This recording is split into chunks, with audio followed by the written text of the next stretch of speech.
Alors bonjour à tous, un exercice ici de mathématiques mais avec une application en sciences physiques. Concernant une équation différentielle, alors en physique on trouve une certaine équation différentielle. Petit m c'est une masse, petit k, le coefficient petit k, c'est la constante de raideur d'un ressort. Plus un ressort est raide et plus la constante de raideur, qui est exprimée en newton par mètre, est forte. Et si vous voulez, quand une masse comme ça est accrochée à un ressort et qu'elle oscille, on peut trouver ce genre d'équation différentielle. Avec f de t, ça serait par exemple l'allongement du ressort. Bon, on ne va pas trop s'éterniser sur la démonstration de la formule physique, ici on est en mathématiques. Voici l'équation différentielle. M d de f de t sur dt2 plus kf de t égale à 0. Et il faut vérifier que les fonctions qui auront cette structure-ci, c'est-à-dire f de t égale a cos oméga t plus b sinus oméga t, avec le coefficient oméga qui serait égal à racine de la constante de raideur divisée par la masse, et puis a et b des simples constantes, eh bien, ces solutions, il faut montrer qu'elles sont solutions de E. Les solutions de cette équation seraient ici les fonctions qui présenteraient cette structure. Alors déjà, on va transformer un petit peu l'équation différentielle pour voir à quoi correspond d2 f de t sur dt2. Déjà, si on écrit d de f de t sur dt, c'est exactement comme si vous écriviez la dérivée f' de t.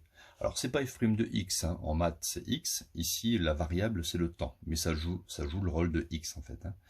Donc retenez bien ça, quand vous avez d sur dt, ça correspond au symbole dérivé. D'accord? Alors regardez ce que je vais faire maintenant. Si vous faites d sur dt, la dérivée de la dérivée, d'accord? D sur dt de d de f de t sur dt, ça fait quoi? Ça fait d sur dt de, donc ça je vous ai dit au-dessus que c'était la dérivée. Voilà. D sur dt, ça veut dire la dérivée. Donc la dérivée de la dérivée, bon, ben on est d'accord que c'est la dérivée seconde. D'accord? Donc, et pourquoi ils écrivent d2 f de t sur dt2? Parce que regardez ici, d fois d, donc ils prennent le symbole d carré, f de t, divisé par, et dt fois dt, bon ben ils mettent dt au carré. Mais retenez simplement que d2 f de t sur dt2 correspond à la dérivée seconde. Donc, l'équation différentielle, elle peut se transformer en fait en m f seconde de t plus kf de t égale à 0. On continue. Donc, on sait que f est une solution de cette équation différentielle. Donc, on va avoir m f seconde de t plus k fois cette fonction égale à 0. Alors, je vais avoir besoin de calculer déjà la dérivée première. Alors, on y va.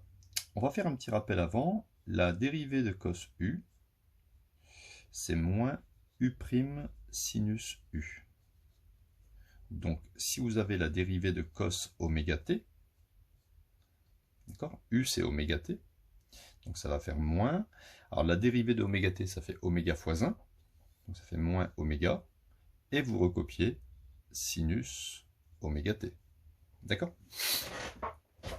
Donc, c'est pas très très compliqué. Ensuite, la dérivée de sinus u, c'est u', c'est plus u' sinus cosinus u. Donc, si vous devez dériver sinus oméga t, on en aura besoin tout à l'heure, eh bien, c'est pareil, ça c'est u, donc u' c'est oméga, donc c'est oméga cosinus oméga t, voilà. Donc, on va pouvoir calculer f' de t. f' de t, ça fait, donc le a je le laisse, la dérivée de cos oméga t, je l'ai fait ici, donc ça fait moins a oméga sinus oméga t. Moi j'aime bien mettre des parenthèses à oméga t. Plus b multiplié par la dérivée de sinus oméga t, je l'ai fait ici, c'est oméga cosinus oméga t. Voilà. On va pouvoir maintenant calculer la dérivée seconde, puisqu'on en a besoin ici. La dérivée prime, la première dérivée, me sert qu'à calculer la dérivée seconde. Ça fera moins a oméga, ça c'est une constante. La dérivée de sinus, c'est ici, donc c'est oméga cos oméga t, mais comme il y a déjà un oméga, je mets oméga carré, cosinus oméga t, plus b oméga, dérivée de cosinus oméga t, c'est moins oméga, donc il y aura un moins devant, oméga fois oméga, oméga carré, et sinus oméga t. Voilà. On continue, donc la dérivée seconde, je l'ai mis ici, et la fonction, je l'ai recopiée ici. Bon, je ne mets pas que ça fait 0, hein. Il faut vérifier que ça fait, qu'on va obtenir 0. Voilà, donc j'obtiens ici moins am oméga carré, mais regardez ce que ça vaut oméga carré, hein. Étant donné qu'oméga c'est racine de k sur m, oméga carré, quand vous mettez au carré, la racine ici elle s'enlève, et ça fait k sur m, d'accord?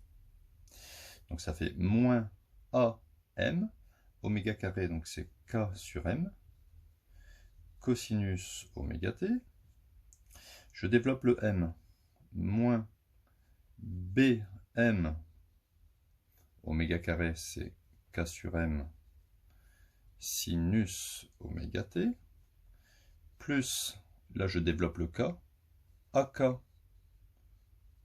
cos oméga t, et je développe le k, avec le b sinus oméga t, ça fait bk sinus oméga t. Alors je vais pouvoir simplifier ici m. Qu'est-ce qu'il me reste? Regardez, il me reste ici moins ak cos oméga t plus ak cos oméga t. Ces deux termes vont se simplifier. Il restera 0. Et ici, on a moins bk sinus oméga t plus bk sinus oméga t. C'est bon. L'ensemble fait 0. On a bien m fois la dérivée seconde de f plus k fois la fonction f, ça fait bien 0. On peut donc dire que la fonction f, qui a été définie par f de t est égal à a cos oméga t plus b sinus oméga t, les fonctions, on dit les fonctions parce que a et b ça peut être n'importe quoi, ça peut être des réels, moins 4, 12, racine de 7, ça dépendra des conditions initiales. Donc les fonctions qui ont cette structure-ci seront solutions de l'équation différentielle proposée. Voilà, à bientôt pour de nouvelles vidéos.